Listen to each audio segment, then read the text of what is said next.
o tenía el matrimonio que muchas mujeres sueñan.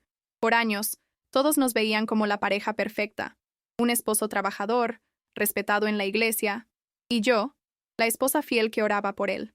Creía que mi sufrimiento por su alcoholismo era mi cruz, mi medalla de honor ante Dios. Hasta la noche en que, después de 20 años de llanto y súplicas, le grité a Dios que ya no podía más. Y fue ahí que Él me reveló la verdad que me heló la sangre. El milagro que yo pedía para mi esposo, en realidad, estaba detenido por mi propio corazón. Mi oración no era la solución, era parte del problema. Pero la oración específica que Dios me enseñó a hacer esa noche, después de 2 décadas de silencio, trajo una respuesta que puede ser la llave que tú, esposa, has estado esperando. Y estoy aquí para contarte cómo lo que estoy a punto de revelarte no es solamente mi historia. Es el secreto para quebrar el ciclo de amargura que quizás también te tiene atrapada. No es una metáfora. Es la estrategia espiritual para dejar de ser la víctima y convertirte en el milagro que tu hogar necesita. Quédate conmigo hasta el final, porque la misma respuesta que yo recibí está esperando por ti. Tengo aquí en mis manos nuestra foto de bodas. Ay, míranos. Apenas éramos unos jóvenes llenos de sueños, ¿verdad? Javier, con su bigote bien recortado y esa sonrisa que te prometía el mundo entero. Y yo, con mi vestido blanco, sintiéndome la mujer más afortunada de todo México, segura de que Dios me había entregado al mejor hombre, al más trabajador, al más bueno. Y lo era. Por favor, quiero que eso quede bien claro. El hombre del que yo me enamoré era un hombre excepcional. Javier no era un mal hombre. Era un buen hombre que libró una guerra muy larga contra un enemigo muy poderoso. Recuerdo los primeros años de nuestro matrimonio como si fueran un sueño. Construimos nuestra casita con nuestras propias manos, ladrillo por ladrillo. Él llegaba del trabajo, cansado, cubierto de polvo, pero nunca tan cansado como para no darme un beso y preguntarme cómo había estado mi día. Nuestra casa siempre olía a café de olla por la mañana y a frijoles recién cocidos por la tarde. Era un hogar, un verdadero hogar lleno de vida y de la presencia de Dios. Los domingos, después del culto en la iglesia, el patio se llenaba de risas, del olor de la carnita asada que mi esposo preparaba también. Él era el alma de cada reunión. Contaba los mejores chistes. Su risa se escuchaba por toda la cuadra.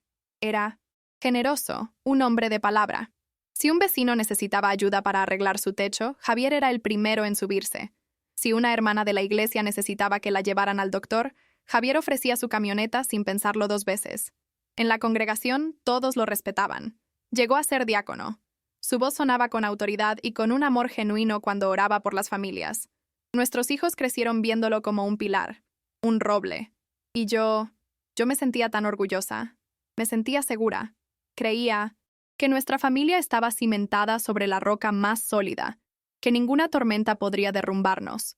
Yo le daba gracias a Dios todas las noches por mi familia, por mi esposo, por la bendición de nuestro hogar. ¿Quién podría pensar que algo malo pasaría? Teníamos todo lo que le habíamos pedido a Dios: salud, trabajo, hijos obedientes y un matrimonio que era, de verdad, un ejemplo para muchos. Claro, a mi Javier siempre le gustó tomarse su cervecita para el calor, o su caballito de tequila, cuando había algo que celebrar. Una no es ninguna, decía siempre sonriendo. Y era verdad, nunca era un problema.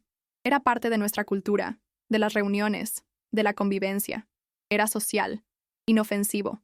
Al menos, eso es lo que todos pensábamos. Era una pequeña copa que acompañaba una gran alegría.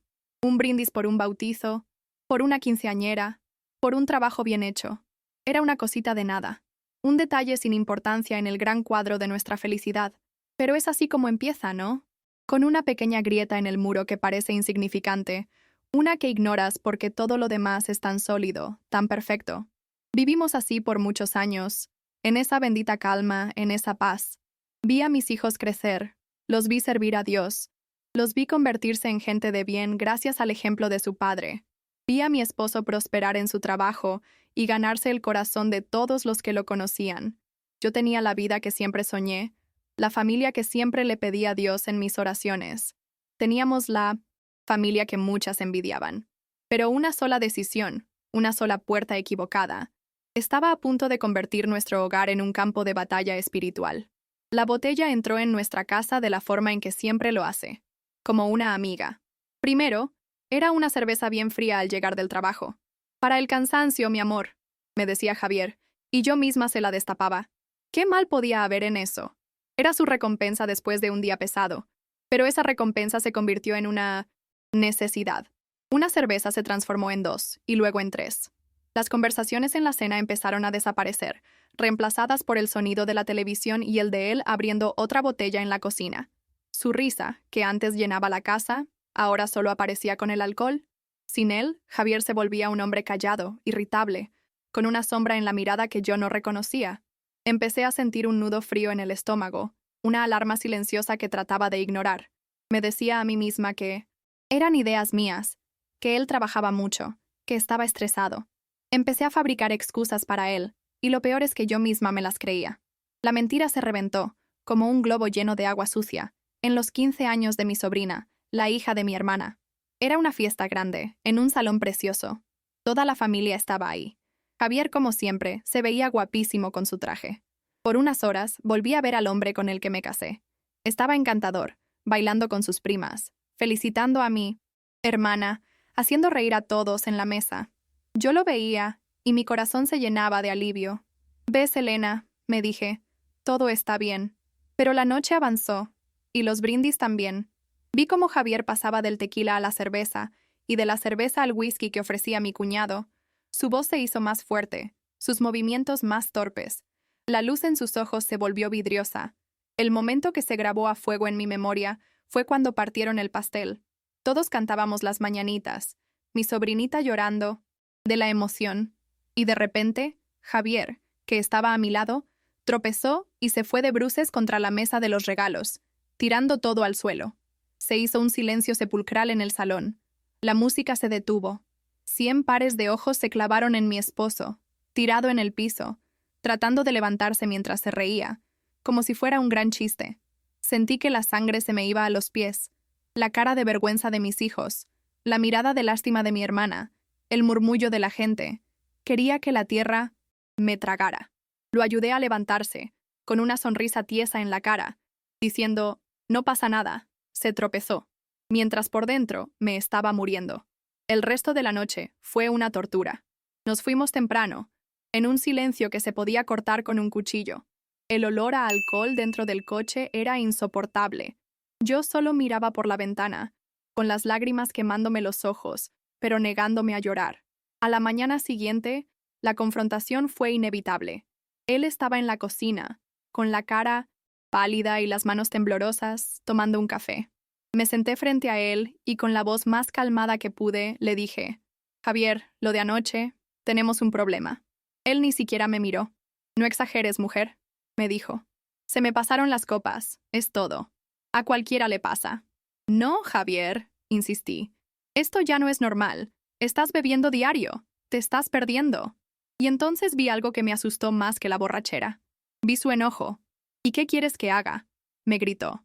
«Me paso todo el día trabajando para que a ustedes no les falte nada. ¿No tengo derecho a relajarme un poco? Ya vas a empezar a molestar como tu madre». Me echó la culpa a mí, a mi preocupación, a mi amor. Y al final, para callarme, me dijo las palabras que se convertirían en la moneda de cambio de los siguientes 20 años. «Ya, ya. Te prometo que no vuelve a pasar». Era una promesa vacía, y ambos lo sabíamos. Esa noche, cuando él se durmió y la casa quedó en silencio, salí al patio. La vergüenza de la fiesta todavía me quemaba la piel. La impotencia de sus palabras me pesaba en el pecho. Me senté en la oscuridad y por primera vez en mi vida, sentí que mi amor por él estaba mezclado con algo más, algo feo. Era resentimiento. Era un coraje frío y duro que se instalaba en mi corazón. Creía que mi corazón estaba roto por la decepción, pero aún no sabía que sería pulverizado lentamente, pedazo por pedazo, en los años que estaban por venir. La promesa de Javier de «no vuelve a pasar» se convirtió en el saludo de buenos días en nuestra casa por los siguientes 20 años. 20 años. Se dice fácil, ¿verdad? Pero son miles de noches de insomnio, miles de mañanas de falsas esperanzas y miles de tardes de decepción. Mi vida se convirtió en un ciclo predecible y agotador. Esperar a que llegara del trabajo con el corazón en un hilo, tratando de adivinar por su forma de caminar o por el sonido de sus llaves si era el Javier sobrio o el Javier borracho el que entraba por la puerta. Me volví una experta en ocultar, en mentir. Si llamaba a mi hermana, yo decía, Javier anda muy cansado, ya se durmió. Si los amigos invitaban a una cena, yo inventaba que teníamos otro compromiso. Me convertí en la guardiana de su enfermedad, la administradora de su vergüenza, y en el proceso, me encerré en una cárcel de soledad. El dinero se volvió un fantasma en nuestra casa. Hubo una época en que Javier perdió un contrato muy importante porque llegó borracho a una reunión con un cliente.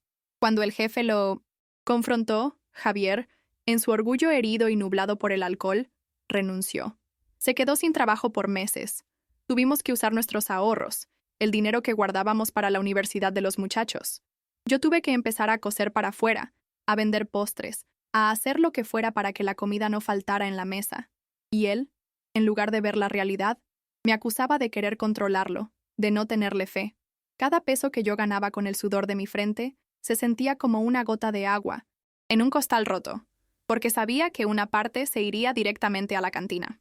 Pero el dinero, aunque duele, no se compara con el dolor de ver a tus hijos romperse. Mi hijo mayor, Javiercito, siempre fue muy apegado a su papá. Lo idolatraba. Conforme creció y empezó a entender lo que pasaba, su admiración se convirtió en un coraje profundo. Recuerdo una noche. Mi hijo tendría unos 17 años, cuando su papá llegó peor que nunca y empezó a gritarme porque la cena no estaba lista. Javiercito se le puso enfrente y le dijo, «A mi mamá no le gritas». Nunca olvidaré la mirada de mi esposo. Era una mezcla de sorpresa y furia. Se hicieron de palabras, gritos que todavía retumban en mi memoria. «Mientras vivas bajo mi techo, me respetas», le gritaba mi esposo. Y mi hijo, con los ojos llenos de lágrimas y de rabia, le contestó, «Este dejó de ser mi techo hace mucho tiempo. Esto es un infierno». Esa noche mi hijo se fue a dormir a casa de sus tíos, y una parte de nuestra familia se quebró para siempre. Regresó, sí, pero la relación con su padre nunca volvió a ser la misma. Y yo estaba en medio, con el corazón partido en dos, amando a ambos y sin poder reparar nada. Mis oraciones, al principio, eran las de una mujer de fe. «Sánalo, Señor. Libéralo. Ten misericordia». Ayunaba, hacía vigilias, iba a cada campaña de sanidad que había en la ciudad. Pero los años pasaban y nada cambiaba. De hecho, todo empeoraba. Y poco a poco, mi oración se fue agriando. Mi clamor se convirtió en queja. Mi súplica se volvió una acusación. Ya no oraba por Javier, oraba contra él. «Señor, ¿no ves lo que me está haciendo? Mírame, Señor, yo te sirvo, soy fiel, ¿y así me pagas?» Me sentía como una víctima, una mártir. Me comparaba con las otras hermanas de la iglesia, con sus matrimonios felices, y mi corazón se llenaba de amargura y de envidia. ¿Por qué ellas y yo no? ¿Qué había hecho yo para merecer esto? Dios se sentía tan lejano, tan silencioso. Parecía que mis oraciones golpeaban un techo de bronce y caían al suelo, vacías y sin respuesta. La gente me decía que lo dejara, que pensara en mí, pero yo me aferraba a mi papel de esposa sufrida, porque en el fondo, mi dolor se había convertido en mi identidad. Así pasaron casi 20 años. Yo era una mujer cansada, una cáscara vacía llena de resentimiento. Una noche, después de una pelea particularmente horrible, donde Javier me dijo cosas que un hombre nunca debería decirle a su esposa, llegué a mi límite. Entré a mi recámara, cerré la puerta y caí de rodillas. Pero no para orar. Caí para reclamar. Miré al techo y con toda la rabia y el dolor acumulado de 2 décadas, le grité a Dios. «¡Estoy harta! ¿Me oyes? ¡Harta! Harta de orar por este hombre y que no pase nada. Harta de ser la buena, la que aguanta todo. Si no vas a hacer nada, entonces llévame contigo. Ya no quiero vivir así. Tu promesa es una mentira». Lloré hasta que no me quedaron más lágrimas. Y en ese silencio, en la oscuridad de mi cuarto y de mi alma, no escuché una voz, pero sentí una pregunta en mi espíritu. Una pregunta tan clara y tan terrible que me sacudió hasta los huesos. La pregunta era, tú has orado 20 años para que él cambie, pero ¿cuándo has orado para cambiar tú? Fue entonces que sentí una respuesta clara en mi corazón. Es porque estás haciendo la oración equivocada. Esa pregunta, ¿cuándo has orado para cambiar tú?, se quedó suspendida en el aire de mi cuarto, más pesada que 20 años de lágrimas. Aláes. Principio, me sentí ofendida. ¿Yo? ¿Cambiar yo? Pero, señor, le contesté en mi mente, yo no soy la que está borracha. Yo no soy la que miente. Yo soy la víctima aquí. Esperaba que Dios me diera la razón. que me consolara. Pero en lugar de eso, sentí una convicción profunda y dolorosa. Fue como si Dios, con una gentileza de cirujano, abriera mi corazón y me mostrara la infección que yo me negaba a ver. Me mostró mi amargura, mi resentimiento que se había vuelto un veneno. Me mostró que mis palabras, mis miradas de desprecio, mi silencio castigador, todo eso no era el lenguaje del amor de Dios, sino el lenguaje de mi orgullo herido. Me di cuenta, con una vergüenza que me quemó por dentro, que yo había dejado de pelear por el alma de mi esposo. En algún punto del camino, había empezado a pelear contra él, y esa noche entendí que no se puede ser víctima y guerrera al mismo tiempo. Tenía que elegir. Ahí, arrodillada en el suelo frío, tomé la decisión más difícil de mi vida. Me rendí. Dejé de luchar con mis fuerzas. Dejé de exigirle a Dios. Dejé de culpar a mi esposo. Y le dije a Dios: está bien. Ya entendí. No sé cómo hacerlo, pero si el milagro tiene que empezar conmigo, que así sea. Señor, cámbiame a mí. Y en ese momento, hice un voto, un pacto con Dios. No fue algo dramático, fue una decisión silenciosa y firme. Le prometí que por los siguientes 40 días, mi única oración por mi matrimonio sería: Señor, dame tu amor por Javier. Quítame estos ojos de juicio, y dame tus ojos de misericordia. Rompe mi corazón de piedra y dame un corazón de carne. Pero sabía que las palabras no eran suficientes, así que mi voto tenía una segunda parte, la parte práctica. Por 40 días, me comprometí a hacer un acto deliberado de amor y servicio por Javier cada día, sin importar cómo se portara él, sin importar si llegaba sobrio o borracho. No se trataba de él, se trataba de mi obediencia a Dios. Eran cosas pequeñas, pero que para mí representaban un sacrificio enorme. Decidí que cada mañana le prepararía su café como a él le gustaba, y se lo daría con un «buenos días», en lugar de con un silencio que cortaba el aire. Decidí que cuando se fuera a trabajar, en lugar de ignorarlo, le daría la bendición. Decidí que mordería mi lengua y no diría ni una palabra de reclamo si llegaba tarde oliendo a alcohol. Mi acto de amor más grande sería mi silencio. Y finalmente, me propuse que cada noche, antes de dormir, encontraría una cosa, una sola cosa, por la cual darle gracias a Dios por él. Los primeros días fueron un infierno. Mi carne, mis viejos hábitos, gritaban dentro de mí. El día 3, llegó más borracho que nunca, tropezando con los muebles. El viejo yo, el yo amargado, quería gritarle, insultarlo, decirle lo inútil que era. Pero recordé mi voto. Respiré profundo y oré: Señor, ayúdame. Fui hacia él, y con una calma que no era mía, le quité los zapatos. Lo ayudé a llegar a la cama, y lo tapé. Él ni cuenta se dio. Pero Dios sí. Y yo, también. Al cerrar la puerta de la recámara, me di cuenta de que no sentía la rabia de siempre. Sentía paz. Una paz extraña, sobrenatural. Por primera vez en años, el comportamiento de Javier no dictaba mi estado de ánimo. Mi paz ya no dependía de su sobriedad. Dependía de mi obediencia. Poco a poco, algo dentro de mí comenzó a sanar. Mi oración de la noche ya no era una lucha. Empecé a recordar al joven del que me enamoré. Daba gracias a Dios porque, a pesar de todo, era un hombre trabajador. Daba gracias porque ese día no había gritado. Daba gracias porque me había dado a mis hijos. Y mientras yo cambiaba por dentro, algo increíble pasó. Nada cambió por fuera. Javier siguió bebiendo. Algunos días menos, otros más. No notó mi cambio. O si lo notó, no dijo nada. Pasó la primera semana, la segunda, la tercera. Mis amigas a las que les conté me decían que estaba loca, que me estaba humillando. Yo misma empecé a dudar. Cumplí mi voto por 39 días sin ver la más mínima señal de cambio en él. Mi fe empezó a flaquear. El cansancio me pesaba. Pensaba que todo había sido en vano. Una tontería. Estaba a punto de rendirme. Pero la noche del día 40 no fue el grito de una pelea lo que rompió el silencio de la casa. Era la noche del día 40, la última noche de mi voto. Estaba en la cocina, lavando los últimos trastes, y mi corazón se sentía pesado, cansado. Había cumplido mi promesa a Dios, pero no veía ningún fruto. Javier había llegado del trabajo, y como casi todas las noches ya venía tomado. No dijo nada, solo se sentó en la sala a ver la televisión. Yo sentía la decepción trepándome por la garganta. ¿Ves, Elena?, me decía una voz en mi cabeza. Fuiste una tonta. Nada ha cambiado. Terminé de lavar, sequé mis manos y me preparé para ir a la recámara. Mi plan era simple. meterme a la cama, darle la espalda y esperar a que el día 41 llegara con la misma rutina de siempre. La batalla se sentía perdida. Mientras pasaba por la sala, noté que la televisión estaba apagada. Qué raro, pensé. Él nunca la apaga. Y entonces lo vi. Estaba sentado en su sillón, pero no recostado como siempre. Estaba inclinado hacia adelante, con los codos sobre las rodillas y la cara entre las manos. La botella de cerveza sobre la mesita estaba a medio tomar, intacta. La casa estaba en un silencio absoluto, tan profundo que podía escuchar el zumbido del refrigerador y los latidos de mi propio corazón. Me quedé parada en el umbral de la puerta, sin saber qué hacer. ¿Estaría enfermo? ¿Llorando?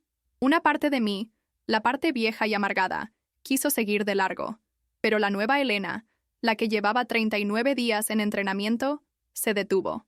Me acerqué lentamente. «Javier», le dije en voz baja, «¿estás bien?» Él levantó la cabeza despacio y lo que vi me dejó sin aliento. No estaba borracho. Sus ojos estaban rojos, sí, pero estaban claros, y estaban llenos de una angustia tan profunda que sentí que me asomaba al borde de un abismo. No había visto esa mirada en su rostro en más de 20 años. Me miró, y su voz salió ronca, quebrada. «Elena», dijo, y tragó saliva, como si las palabras le pesaran. «¿Por qué?» No entendí. «¿Por qué? ¿Qué?» Le pregunté. Él movió la cabeza, buscando las palabras. «¿Por qué has estado así?» Hizo un gesto con la mano. «Tan amable. ¿Por qué ya no me peleas? Todas las mañanas, tu café, tu bendición. Llego tarde y no dices nada. Solo me miras. ¿Por qué?» Sentí que el Espíritu Santo me llenaba de una calma que no era mía. Me senté en una silla frente a él. No había ni un metro de distancia entre nosotros, pero se sentía como si hubiéramos cruzado un océano para llegar a ese momento. Lo miré a los ojos y le dije la verdad. Porque hace 40 días le prometí a Dios que iba a empezar a amarte como Él me ama a mí, sin condiciones. Porque me di cuenta de que mi enojo no te iba a sanar. Y porque, a pesar de todo, Javier, sigues siendo mi esposo, el hombre que Dios me dio. Cada palabra que yo decía parecía romper algo dentro de él. Sus hombros empezaron a sacudirse, y entonces, el hombre que yo conocía como un roble, el hombre orgulloso que nunca admitía un error, se deshizo frente a mí. Empezó a llorar, no con lágrimas silenciosas, sino con sollozos profundos, de esos que vienen desde el fondo del alma y que arrastran años de dolor. «Estoy cansado, Elena», dijo entre lágrimas. «Estoy tan cansado de ser este hombre. Cada mañana me veo en el espejo y me doy asco. Les he fallado. A ti, a los muchachos. No quiero ser así, te lo juro que no quiero, pero no puedo parar. Esta cosa es más fuerte que yo». Se agarró la cabeza con las manos y su voz fue apenas un susurro. «Me estoy muriendo por dentro, Elena. Estoy solo en esto». Me arrodillé frente a él y le tomé las manos. Estaban frías y temblorosas. Y entonces, levantó la mirada. Sus ojos inundados me suplicaron, y dijo las 5 palabras que yo había pasado 20 años esperando escuchar. Las palabras que fueron la respuesta a cada lágrima, a cada ayuno, a cada oración. Me dijo: «Elena, estoy enfermo. No puedo solo. Ayúdame». En ese instante, sentí como si el cielo se abriera sobre mi cocina. El peso de 20 años se desvaneció de mis hombros. Lo abracé, y lloramos juntos. Lloramos por los años perdidos, por el dolor, por las heridas. Pero también lloramos de gratitud, porque el milagro no fue que él dejara de beber esa noche. El milagro fue que, por primera vez en 2 décadas, el hombre que yo amaba había vuelto a casa. Pero la prueba más grande de Dios para mí vendría a la mañana siguiente, en el primer paso de su recuperación. A la mañana siguiente, me desperté antes que él. Por un momento, pensé que todo había sido un sueño, una ilusión creada por mi cansancio. Pero al voltear, lo vi dormido con una paz que no le había visto en años, y supe que era real. El milagro había comenzado, pero la prueba, como me lo había advertido el Señor, estaba frente a mí. La noche anterior, entre lágrimas, habíamos acordado que el primer paso era buscar ayuda de verdad, y ese paso me tocaba darlo a mí. Con las manos temblorosas, busqué en el directorio telefónico el número de Alcohólicos Anónimos. Marcar esos números fue uno de los actos de fe más grandes de mi vida. Le pasé el teléfono a Javier y escuché mientras él, con una voz humilde y rota, decía: «Hola, me llamo Javier y creo que necesito ayuda». El camino de la recuperación no es una línea recta, es un sendero, empinado y lleno de piedras. El primer día que lo acompañé a su reunión, se detuvo en la puerta y me dijo: «No puedo, Elena. Entrar ahí es admitirle al mundo entero que soy un fracasado». Yo le tomé la mano, la misma mano que tantas veces había empujado la mía, y le dije: «No, Javier. Entrar ahí es admitir que eres un valiente que quiere volver a vivir. Yo te espero aquí afuera el tiempo que sea necesario». Y lo esperé. 1 hora después, salió con los ojos hinchados, pero con una luz de esperanza que valía por todas las esperas de mi vida. Hubo días buenos y días terribles. Días en que la ansiedad casi lo vencía, y días en que lo veía leer su Biblia con un hambre que yo no recordaba. Aprendimos a vivir un día a la vez. A veces, un minuto a la vez. Y en cada paso, yo ya no era su juez, ni su policía. Era su compañera de batalla, su porrista, la que le recordaba la promesa de Dios cuando él la olvidaba. La verdadera restauración, la cosecha de la promesa, la vi unos meses después. Decidí hacer una comida un domingo e invité a mis hijos. Les pedí que vinieran con el corazón abierto. Javiercito, mi hijo mayor, llegó con su esposa, pero se sentó en la mesa con una tensión que se sentía en todo el cuarto. Después de comer, mi esposo, que había estado muy callado, se levantó. Se aclaró la garganta, y con todos nosotros viéndolo, miró directamente a su hijo. «Mijo», le dijo, «yo sé que con un perdóname no puedo borrar todos los años de dolor que te causé. No hay excusa para el padre que fui, para las vergüenzas que te hice pasar». Javier tomó aire y continuó. «Rompí tu corazón de muchas maneras. Te fallé como padre, como hombre y como ejemplo. Hoy solo te pido, si puedes encontrar en tu corazón la gracia para hacerlo, que me perdones». El silencio fue total, y entonces vi a mi hijo, un hombre ya hecho y derecho, empezar a llorar. Se levantó de la silla, caminó hacia su padre y lo abrazó. «Yo te perdono, apá», le dijo. «Te perdono. Bienvenido a casa». En ese abrazo, vi a Dios restaurando generaciones. Vi su promesa cumplida. Mi familia estaba sanando. Hoy, han pasado 5 años desde esa noche del día 40. Javier no ha vuelto a tomar una gota de alcohol. Sirve otra vez en la iglesia, pero ahora con una humildad diferente. Es el consejero de otros hombres que luchan con la misma enfermedad. Nuestro hogar ya no es un campo de batalla, es un refugio de paz. A veces, por las tardes, nos sentamos en el patio, y él me toma de la mano y me dice: «Gracias por no haberte rendido conmigo». Y yo le sonrío y le digo: «Gracias a ti por haber sido lo suficientemente valiente para volver». Yo pasé 20 años orando para que Dios cambiara a mi esposo, pero el milagro estaba en pausa, porque en su infinita sabiduría, Dios sabía que primero necesitaba cambiarme a mí. Mi amargura, mi resentimiento, mi actitud de víctima, todo eso era el cerrojo que mantenía la puerta cerrada. Cuando yo finalmente le entregué a Dios mi corazón herido, Él tuvo la libertad para entrar y sanar no solo a mi esposo, sino a todo mi hogar. Madre, abuela, esposa que me escuchas, sé lo que es sentir que tu noche oscura no tiene fin. Sé lo que es clamar y solo escuchar el silencio. Pero hoy te digo, desde la certeza de mi historia, que tu noche tiene fecha para terminar. No dejes de orar, pero quizás, como yo, necesites hacerte la pregunta correcta. Señor, ¿qué quieres cambiar en mí primero? Tu cambio puede ser la llave que desate el milagro en tu casa. Si esta historia te ha dado esperanza, compártela con alguien que necesita un milagro.